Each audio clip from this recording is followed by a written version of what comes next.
Let's talk about Kamala Harris and whether she can beat Donald Trump. Bring it on.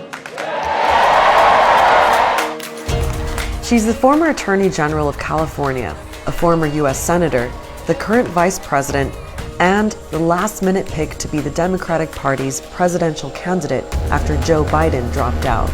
The old era is over, and the new era is here. It is go time.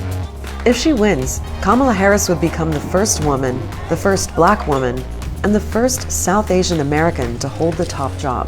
You are witnessing the birth of a cultural phenomenon, and you need a cultural phenomenon to stop a cultural phenomenon. Donald Trump is a cultural phenomenon. Kamala, you're fired. Get out of here. You're fired. I will proudly put my record against his any day of the week. So how has Kamala Harris shaken up the race?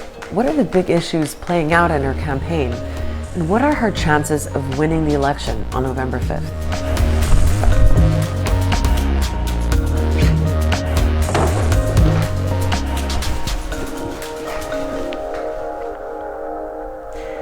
It's been a crazy election cycle already. We've had one candidate convicted of a felony, a disastrous presidential debate, an assassination attempt, and an incumbent president pulling out of the race.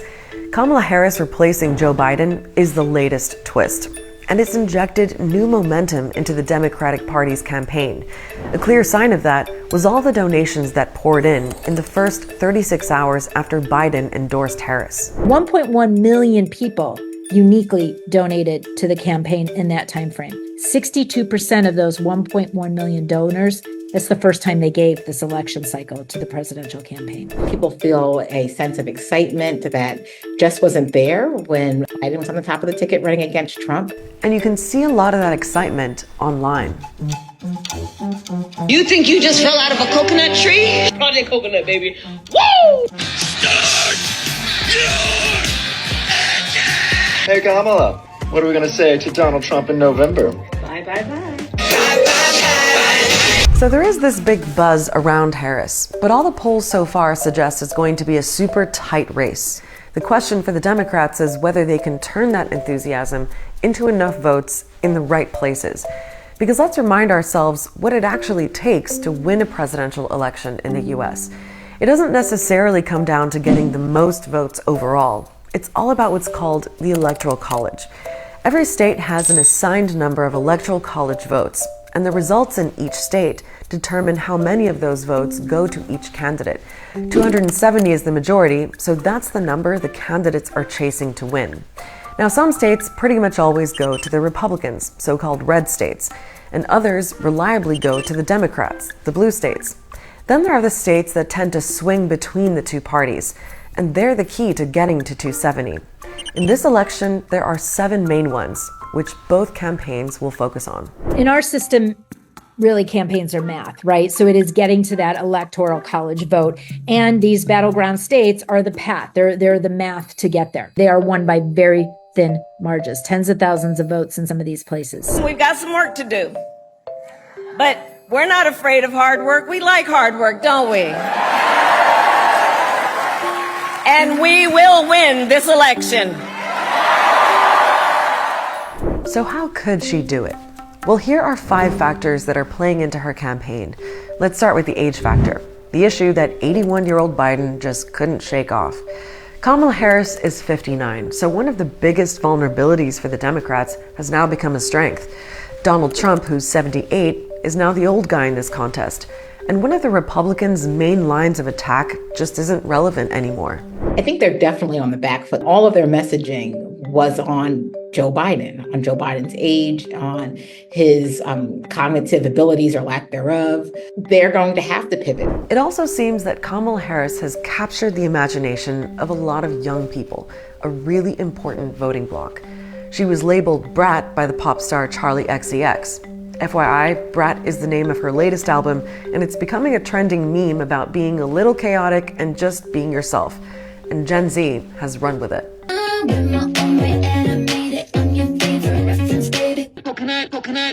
coconut. 866 to the Princess Street. T-O-C-O-N-U-T. Hey, as somebody who had to look up Brett today, I'm understanding, how important this is. But listen, putting that label on her, it means authenticity, it means energy. And there are signs that that energy is translating into something tangible. Right after Harris entered the race, there was a spike in voter registrations. More than 80% were between 18 and 34. Young people who felt kind of disengaged from the process were suddenly thinking, you know what, I feel like voting again. That said, the Trump campaign is also trying to reach young voters. And Trump's pick for vice president is actually younger than Harris. Donald Trump also named his running mate at the RNC convention. That energized a number of younger Republicans out there too. Next up is what we're calling the woman factor. And there are a few things to untangle here. First is to remember that women voters are another important demographic for any candidate, especially in those swing states. We've always known that suburban women are likely to decide this election. Young women are going to decide this election. And white women, college-educated women, could decide this election. This is another advantage and a strength that she's playing to. Having said that, Donald Trump has already beat a woman to the White House, Hillary Clinton, back in 2016. And plenty of women do support Trump. But a few things have changed since he ran against Clinton, including the fact that he's been found liable for sexual abuse in a civil trial. Trump weaponized gender norms against Hillary Clinton. I don't think he's going to be able to do that successfully this term, primarily because he's been convicted of sexual assault. Trump's behavior towards women is not an unknown, and it's rather misogynistic, it's patriarchal, and how Donald Trump treats Kamala Harris will have implications for how this key demographic of swing voters will vote in November. And then there's the issue of reproductive rights. Polls show that access to abortion is a big concern for a lot of voters, particularly women. And Kamala Harris has been a leading voice on that issue for the Democrats. The right of every woman in every state in this country to make decisions about her own body is on the line. And I've said it before and I will say it again.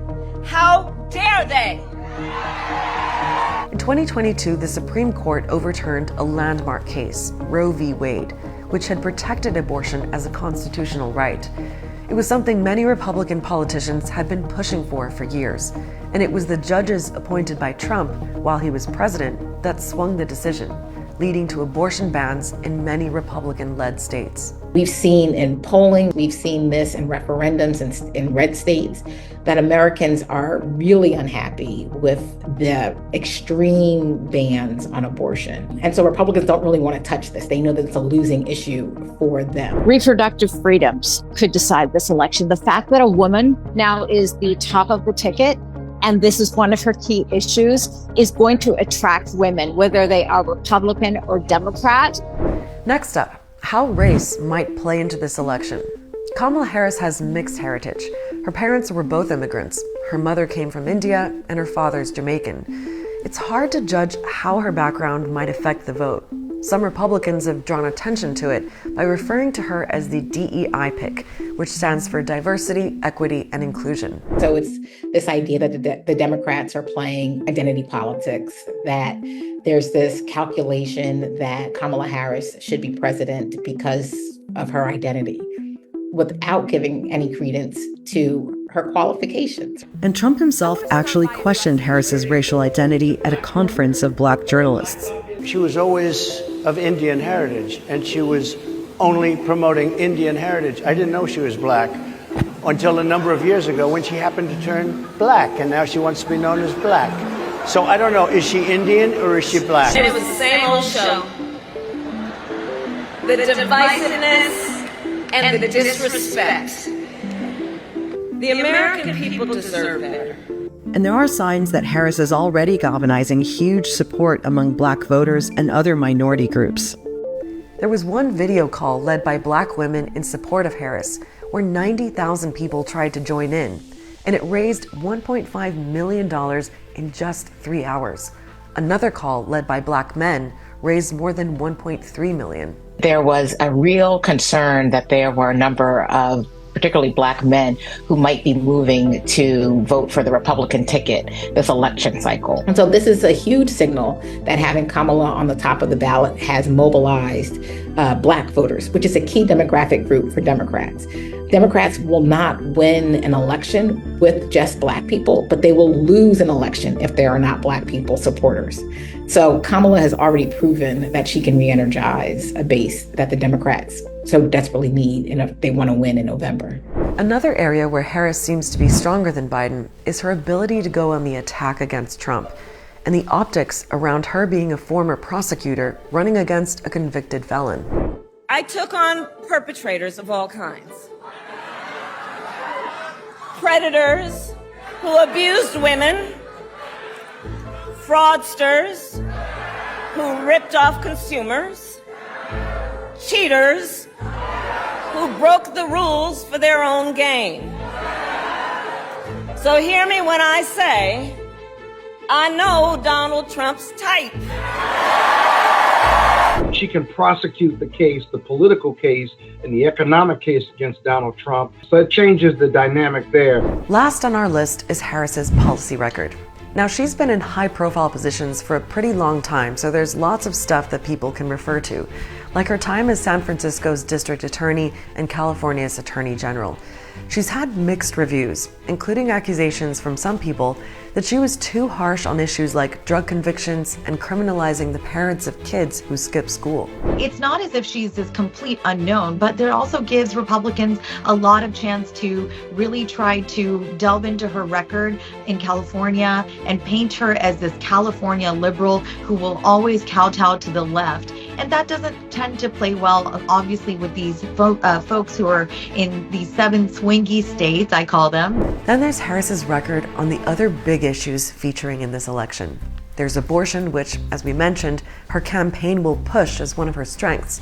There's also the economy, where as vice president, Harris is basically tied to Biden's record. Trump's arguing that the economy is in really bad shape, and a lot of people are struggling because of inflation.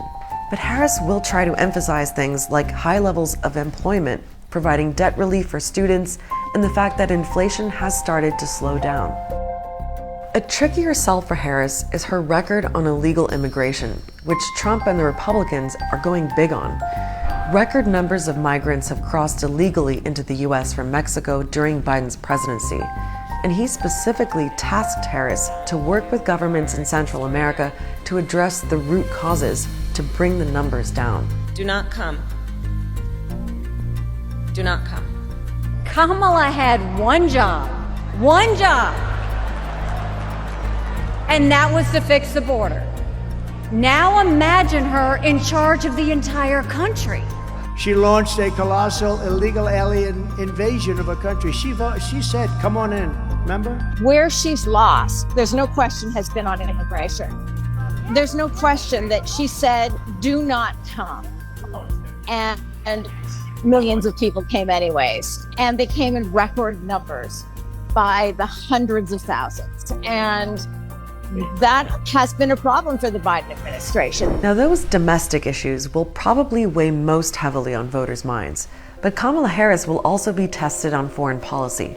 Things like the U.S.'s relationship with China, support for Ukraine, and where she stands on Israel and the war in Gaza, which is a particularly polarizing issue. Now, some people frame Harris's position on Gaza as slightly different to Biden.